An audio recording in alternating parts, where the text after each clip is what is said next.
Ladies and gentlemen, welcome back for another video. It's that time again to look at our college football week 2 matchups. What we're going to be focusing on specifically today is our upset alert game. So I have 6 games in particular where the favorite team, where the ranked team could potentially get upset this weekend. I'm not saying they're going to lose. It's just they need to be on upset alert. First things first, though, make sure to hit that like button. Make sure to subscribe to the channel. If you have any comments, drop them below. Do you agree? Disagree? What are your thoughts on these games? What do you think? Which games do you think should the team be on upset alert? Leave it in the comment section. I will respond to every single comment. If you want to sign up for one of our member teams, make sure to check out the pinned comment down below. Click on that link. You can sign up there, and I would definitely appreciate it. We actually go over every single college football game every day this entire season. We break them all down. We do predictions. We do best bets. So if you're a football fan, if you're a sports fan, make sure to like and subscribe. If you want to sign up for one of our member teams, check out the pinned comment down there. Click on that link, sign up, and I would, of course, appreciate it. Let's not waste any more time. Like I said, there's 6 games specifically that were standing out to me. The very first one is a state rivalry game, and you know whenever you have rivalries, crazy things happen. 12 p.m., you're going to have the Iowa Hawkeyes, 1-0, Kirk Ferentz, one of the longest tenured coaches in the country, on the road, visiting his in-state rival, ranked number 16, Iowa State, 2-0. They played week 0. They beat Kansas State. They won a massive game. They're like 13-point favorites last week, and they won it by like 40 points. Iowa State, Matt Campbell, disciplined, playing really good football right now. Iowa State, 65.4% chance to win it. Iowa, a 34.6% chance to win. Iowa State, 3-point favorites here. Very close spread. The over-under is 41.5. Iowa State, minus 153. Iowa, plus 128. The Hawkeyes. Kirk Ferentz, the offense, as is usual, is completely atrocious. They had 48 passing yards last week. 48. They didn't play a tough game. They still have an offense from 1950. It's like watching paint dry. If there's anything on TV, usually watch that instead of the Iowa game. If you hate offense, you hate everything about it, watch the Hawkeyes play football. But one thing they always do well, elite top 10 defense. Special teams is always great. They're always disciplined, and they play extremely good at the line of scrimmage, the offensive line, the defensive line. You have to give this team its props. They play good defense, and in a state rivalry game, you got to take the records, throw them out the window. Iowa State, Matt Campbell here. They were in the Big 12 championship last season. They won 10 games last year. Coming in here, they're number 16. They might be one of the front runners to win the Big 12. If they win the Big 12, obviously, they get a spot in the final 12 for the playoff. They're averaging 39.5, throwing for 244.5, running for 176.5, only giving up 14 points a game, playing pretty good defense himself, but it's Matt Campbell. You know they're going to be disciplined. You have Rocco Beck back for 3rd year as a starting quarterback, a lot of experience. He's a veteran. He's not going to panic. You have Hansen, the wide receivers, Green, Overby, Burkle, Brommer at tight end. There's a lot of weapons here, but can Iowa get something going through the air? Yes, they can run. They can suck up clock. They can own the time of possession. They don't have Caleb Johnson no more. They have Phillips, Gill, Anderson. They transfer quarterback, Gronowski. Obviously, he did not help the passing game in any way whatsoever. But Moulton, if he can consistently move the ball on the ground, Iowa's going to do what they do. They're going to have 10-minute possessions and just completely drain the clock. It gives them a shot in this game. Does Iowa State avoid the upset? I have them winning it 20-17. Very low scoring game, but they are able to avoid the upset. Really, that's all that matters here. Get the W. And our next game, a Big Ten versus ACC game, 12 p.m. on ESPN, number 11, 1-0, the Fighting Illini. Some people are saying this is the 2025 version of Indiana from last year. If that's true, they might be competing for the Big Ten and for a playoff spot. They'll be playing 1-0, the Duke Blue Devils at Duke. Duke last year, they won 9 games. This is a Manny Diaz team. Do not underestimate Duke. Yes, they are a basketball school. Very good basketball teams every single season, but this is Manny Diaz. They're going to play elite defense. They had a top 25 defense last season. They lost their quarterback. They went into the portal. They brought in Darian Mensah. Mensah can do a little bit of everything. He can throw the ball. He can run the ball. Very talented dual-threat quarterback. He's going to test that Iowa State defense. The tight ends, running back at Moore, Higgins, Brown. There's weapons here. This is a 9-win team from last year, potential underdog 9-win team. Whenever they play someone, they're going to sneak up on them. You got to take them serious, but obviously, Brett Bielema from Illinois, the guy's been around for a while. He's a hard-nosed, tough coach. They're going to be good at the line of scrimmage. They want to be physical, offensive line, defensive line. They want to run the ball, and they also have a 3rd-year starter of their own, Luke Altmaier back. You have a Lafrey, Clement, Dixon. There's weapons on this team, and they're going to play good defense here. Will they be able to win on the road? Illinois averaging 52, giving up 3. Duke averaging 45, giving up 17. This is a tough game. It is practically a 50-50 here to me. Duke's the underdog. Illinois 3-point favorites. The over-under is 49.5. The Fighting Illini minus 153. The Blue Devils plus 128. I will admit, this might be a bit of a stretch here. Might sound completely crazy, but I'm going to go Duke pulling off the upset 26-23. Can I see this score reversed? Definitely easy. It's a 50-50. I'm not going to go anywhere near this game because you can make a strong case for either team pulling it off. But I think the Fighting Illini just might be a little overrated this season. Duke pulls off the win, and they get the upset. And how about this game? Another in-state rivalry game, so of course things can happen. 12 p.m., 0-1 Baylor coming off a very close loss for Auburn, but they played it out. They were in that game down to the very end. They'll be visiting number 17, SMU, who made the playoffs last season. Rhett Lashley's team 1-0, 66.9% chance to win. SMU 2.5-point favorite, 65.5 over-under. Vegas sees a lot of points being scored. SMU minus 136, Baylor plus 114, the Bears. Dave Aranda on the hot seat last season. They got hot second half. They took off. They were scoring points in bunches. They were scoring points versus Auburn, moving the ball consistently through the air, throwing for 419 versus a top 20 defense. They had obviously Sawyer Robertson. He was gunslinging it up and down the field. Coming from the air raid background, he definitely showed his abilities. The wide receiver rooms, Hawkins, Cameron, Wilson, Trigg at tight end, Poley. This is a deep team on the offense side. They might leave a little bit to be desired defensively, but obviously if you can outscore someone, but that's what SMU does best. They also have a offensive-minded coach, Rhett Lashley as the head coach, Jennings back at quarterback. Jennings got to start last season. He's a veteran. Sawyer Robinson, a lot of game time experience under his belt as well. But SMU, they've been raiding the portal for years right now.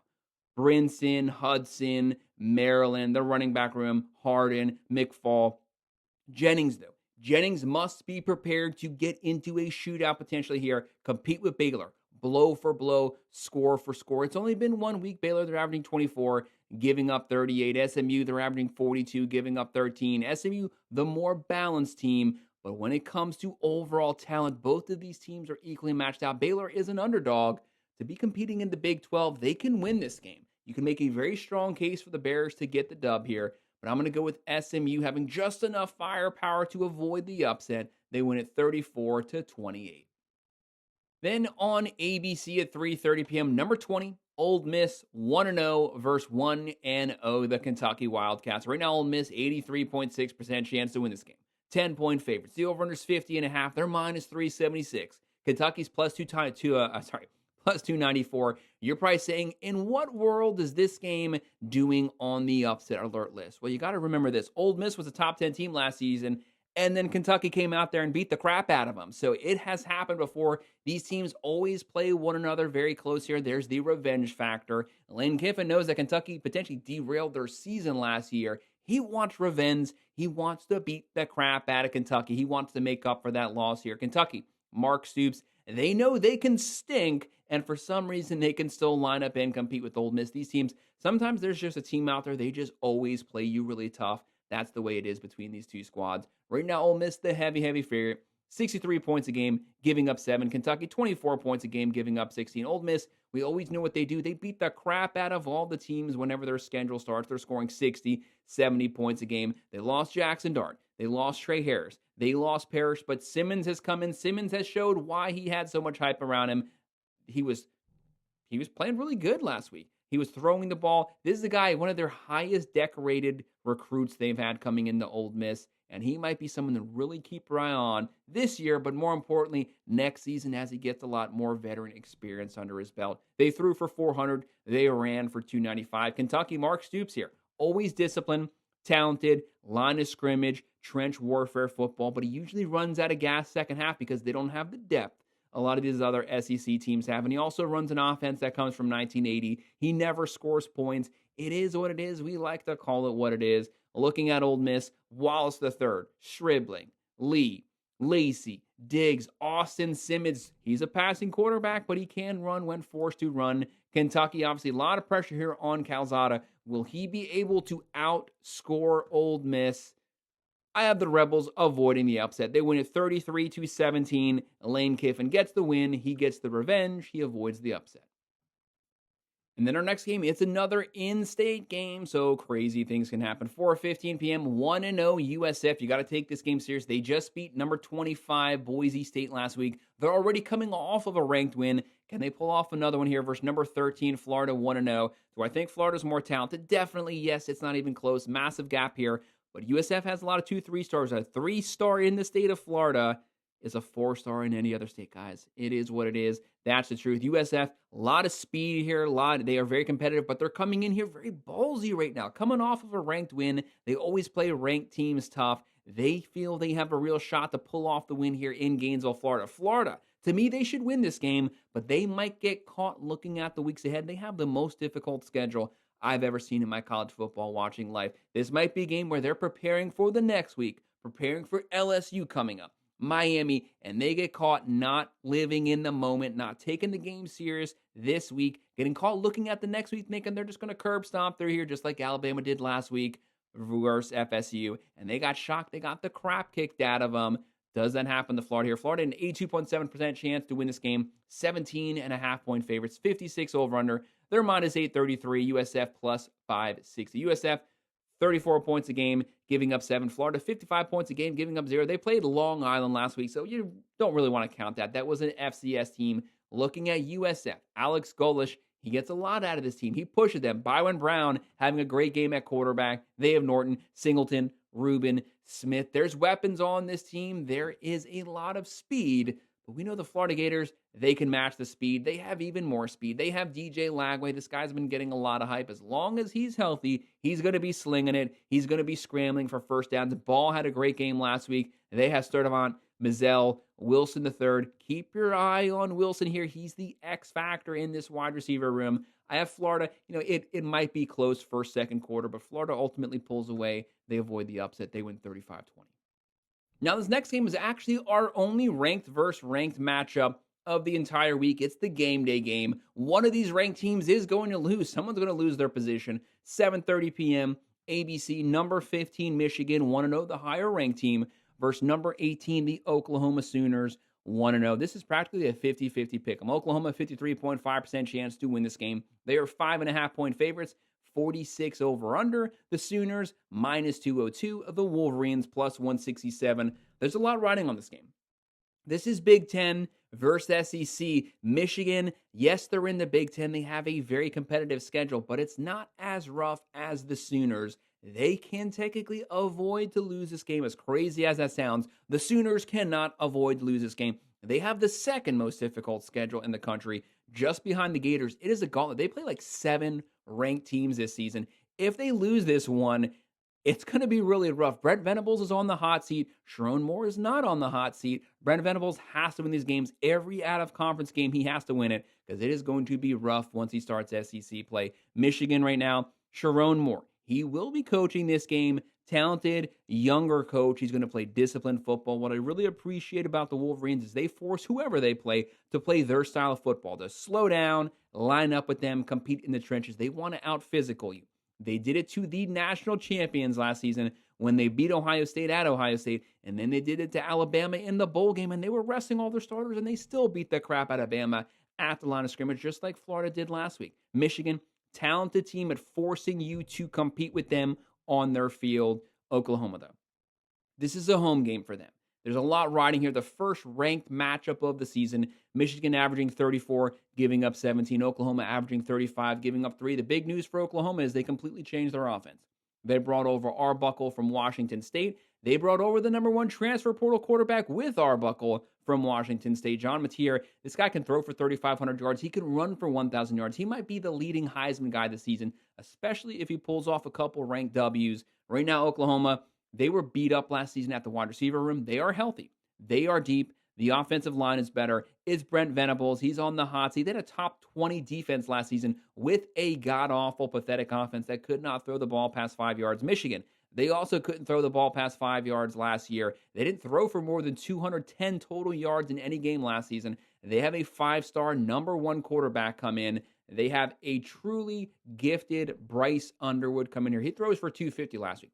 He didn't light it up. He's a true freshman. That was his first game, and he already surpassed all the performances of the Michigan quarterbacks from last year, but it is a tall task to ask a true freshman, game two, to go on the road in the SEC and go to Oklahoma and beat John Mateer, who's in like his fourth or fifth season at the college football level. That's a lot to ask.